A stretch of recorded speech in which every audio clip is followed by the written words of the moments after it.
Hey everyone, today's not an ROA episode, it's just reading a book called The Caribbean.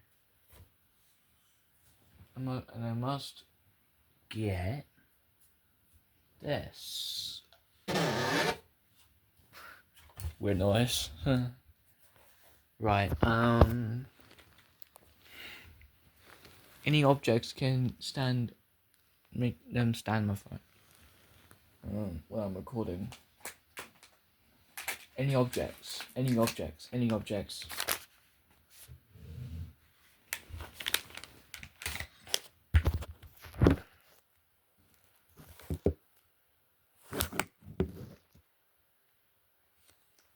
it just stands itself. Okay. It can only stand itself. Right. Let's start then. Let's start.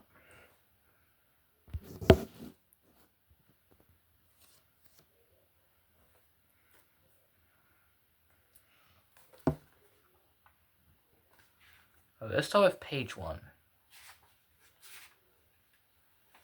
And then page 2 and page 3 and page 4 and then page 5 I'm done. I'll be ending a video.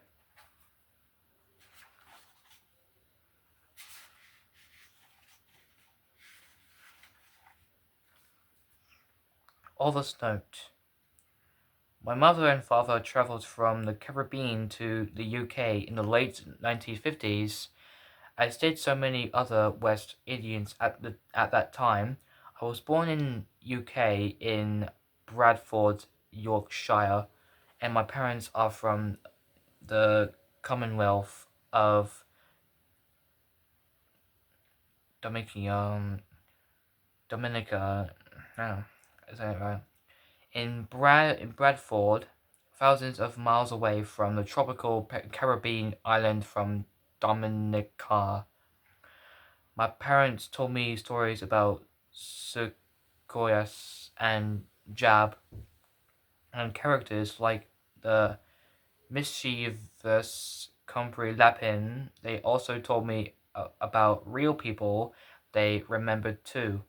Larger than life characters, carnival songs have been made about some of them. At the time, I did not realize my parents were passing on the legacy. The precious stories they were sharing with me were a link to their past, my heritage, some of which were told to them by family members or with conscious, I don't know.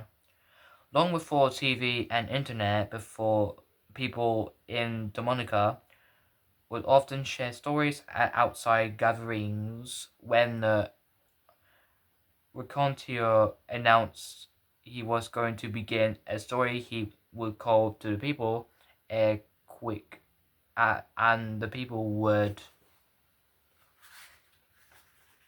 answer a quack, and the raconteur would call again a quick, and he would do so several times during the story, and each time he called, the people listening would call back "Equok." This call and response traditional way of telling Caribbean folk tales has its roots in African storytelling. Different Caribbean islands have their own call and response phrases. I have used the equick, equok call and response style of storytelling in the retelling of The Man and His Servant, a folk tale from Dominica. Call and response works particularly well when read out loud with a group.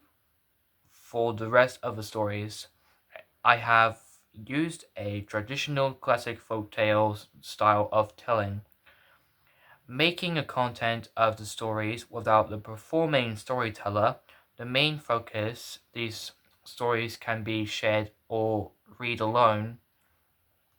The stories in this book have a mixture of West African and um, Amerindian roots.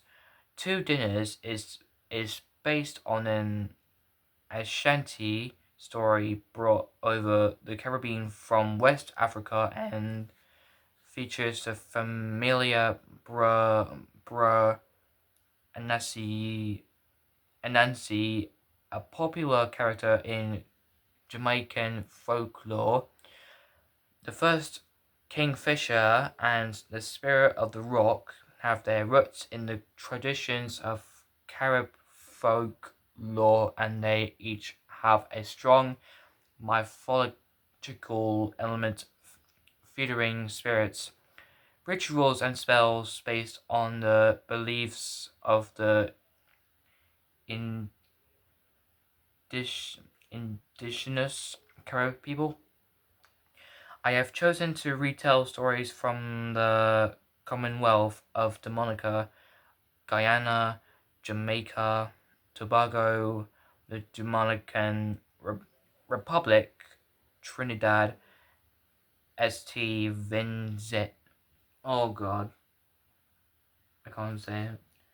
Island has its own stories.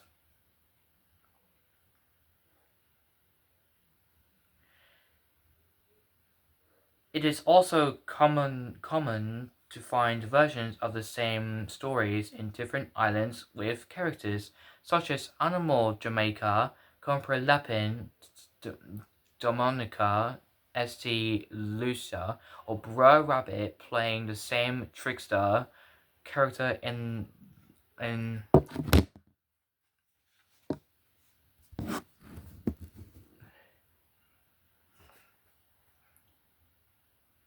them all in my version of these Caribbean.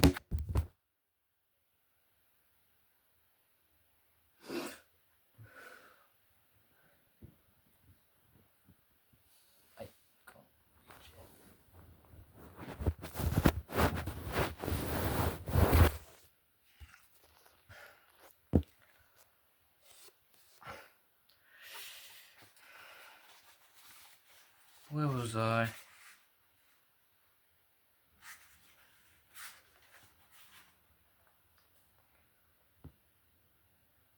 In my version of Caribbean Tales, I have added and taken away some elements to tell the stories in my own way. This is quite common with Caribbean folk tales, as originally the stories were passed down by word of mouth, and the storyteller would have added and taken away parts of the story to make it work for a specific audience. And their original oral from the stories would have been told using the colloquial language, or Creole of the specific island, but I have used mostly standard standard English. I have had such fun researching these stories and finding my own way of telling them. Enjoy.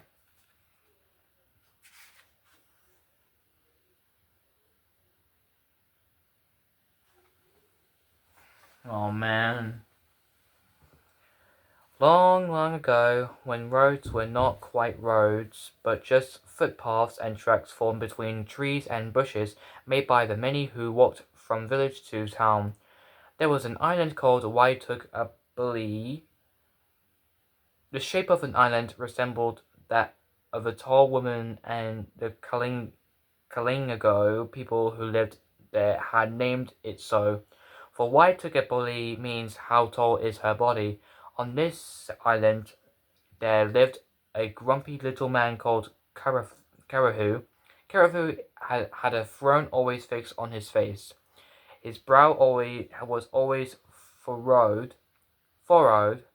and his shoulders always hunched over. He lived in a small house on a plateau by a lake, and he spent his days fishing. Karahu would fish alone, cook alone, eat alone, and sleep alone. He had no one to share his life with, and he was very, very lonely. All day long he would mumble and moan to himself, "What a life, what a life! I wish I had company." More than anything in the world, Karahu longed for someone to share his life with.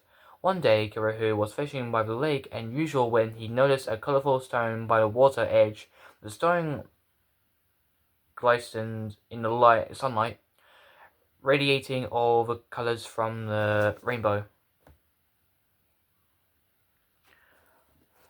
"I am your magic stone," the stone whispered. "What is it your most desire in the whole world?" Karahu couldn't believe what he was hearing. Was he out of his mind? How could a stone be speaking to him? He thought perhaps the sound of the stone whispering was in fact the sound of ripples in the water, or the gentle breeze rustling in the trees around him. Perhaps his mind was just playing tricks on him. So Karahu ignored the murmurings from the stone and carried on with his fishing. Then the stone spoke again. "I am your magic stone. What is it your most desire in the whole world?"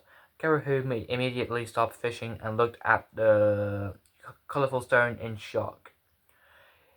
"In all my life I have never been seen or heard such a thing," he said. "Are you truth or dream?" "Truth," whispered the colorful stone, "and I haven't got all day. Answer me now before I change my mind." "In that case," Karahu said quickly, "that's easy. More than anything in the world, I would like a wife to share my life with." "So be it," said the stone. "I will grant you wish. Continue life as before." "Your life is on her way." Karahu was in shock. He didn't know what to do. He had never had a stone speak to him before, and still he wasn't sure if it was just his mind playing tricks on him. But he didn't want to miss out on the opportunity to gain a wife to keep him company, so he did as the stone had told him. He continued to fish, went home, cooked, ate, and slept as before. He even cleaned himself up, bathed and shaved so he would look good for when his wife arrived. And each day, Karahu went back to the lake to fish, and he waited and waited for the wife the stone had promised him, but each day all he came home with was the fish he had caught. He sat at home alone waiting for his wife, but there's no sign for her. After a week, Karahu gave up on his foolish dream, and he went back to his mumbling and moaning. "What a life, what a life, I wish I had company." And he forgot all about bathing and shaving and making himself presentable. Not long after this, in a village a few miles away from Karahu's home, a Carib named Amos and his wife.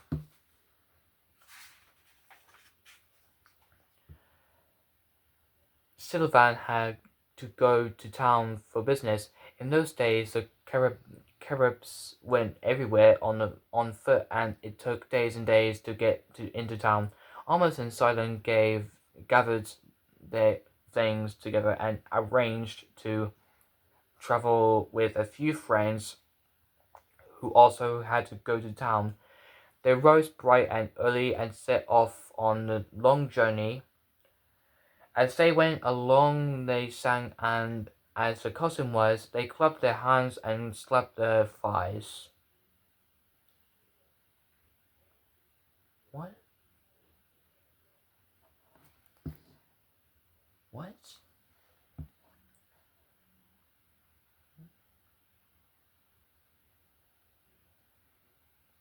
Why would it say that? They had brought enough food and drink to keep them going. The journey felt like a party. After a little while, Sylvan decided she wanted to take a rest from all the dancing, so she sat down by a lake with her feet in the water and told her husband, Amos, that she would catch them up. Amos and the others went along their way, singing and dancing as before. Why are they singing that? Why? After Sylvan had rested for a little while, she stood and looked out across the lake. The lake. What a beautiful lake, she said to herself. Looking down on the ground, Sylvan noticed that the same colourful stone that Garahu had been seen weeks ago. Once again, the stone was glistening in the sunlight, radiating all the colours of the rainbow. What an unusual stone, Sylvan thought, and she picked it up and took it with her. She hurried to catch up with the others, but she could not see them anywhere. She listened to see if she could hear them singing, but she couldn't hear them either. That's strange, she said to herself. I must have rested for longer than I thought.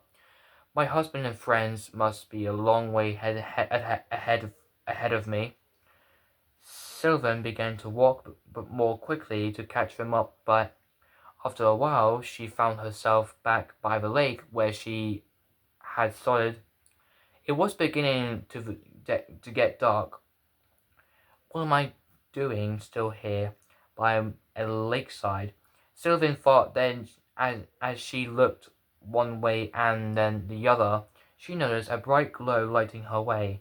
It was coming from the colourful stone in her hand. What? How amazing, she thought. The stone is like a torch lighting my path. Maybe if I follow it, it will lead me to the others. Once again, Sylvan set off on her journey, this time following the glow of light coming from the stone in her hand. She walked and walked, but once again she only returned to where she had started. How can that be? She said to herself. I've walked for such a long time, and yet I am still by the lakeside.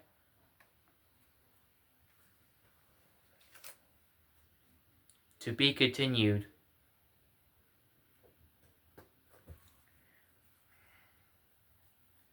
Yeah, thank you so much for listening. Yeah, I know I said stuttering and speeding up, so sorry. Thank you so much for reading out with me and listen to me what the Caribbean was or is. Yeah, I'll be continuing 6 to 10 pages.